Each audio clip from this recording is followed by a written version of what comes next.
د احساس ادبي خپرونې درنو اوریدونکو ټول ته سلامونه او مینه احترامات په دې هیله چې ټول لږ روغ او د صحت په جامو نغښتي اوسئ. د تیر بصر نن بیا د رینور سیمې ته راغلی یم، نو همایون محصور صاحب خواله له دې نه به شاعري اورو، نو تر پایه زموږ ملتیا وکړئ.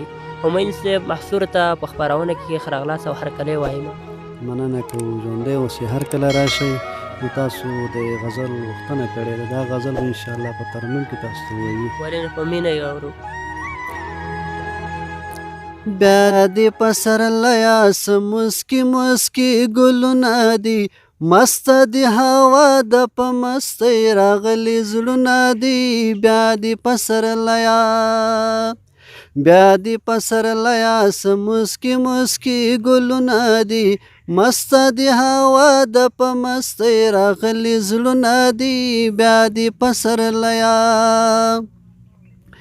لګي پرې خوشبو شمال لیلا تازه ښکاري، غیږه کې نیولې خوشحاله او ګلابونه دي. بیا دې په سرلیه څه مسکي مسکي ګلونه دي، مسته دي هوا ده په مستۍ راغلي زړونه دي. بیا دې په سرلیه کړي د رحمان ذکر په خوږو خوږو نغمو سره، شور د ښکته پورته د مرغانو پروازونه دي. بیا دې په سرلیه څه مسکي مسکي ګلونه دي، مسته دي هوا ده په مستۍ راغلي زړونه دي. بیا دې په سرلیه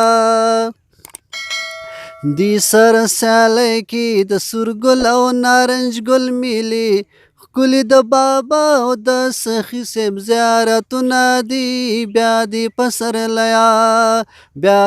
سرلیه څه مسکي مسکي ګلونه دي، مسته دي هوا ده په مستۍ راغلي زړونه دي. بیا دې په سرلیه نن نازک ګلان اوربل ته دې دروړی نشي، ستا د همایون مقصور لاسو کې ولچکونه دي. بیا دې په سرلیه څه مسکي مسکي ګلونه دي، مسته دي هوا ده په مستۍ راغلي زړونه دي. بیا دې په سرلیه توجه څخه مننه. مننه چې موږ سره د خپل خوږ غږ د شریکو غږ د لا تاند محصور صاحب او د لا بریاو په هیله. نو تر بلې خپرونې چې زه سلیم کاروان ستاسې په چوپړ کې حاضرېږم، په لوی څښتن تعالی مو سپارم. الله مو مل شه.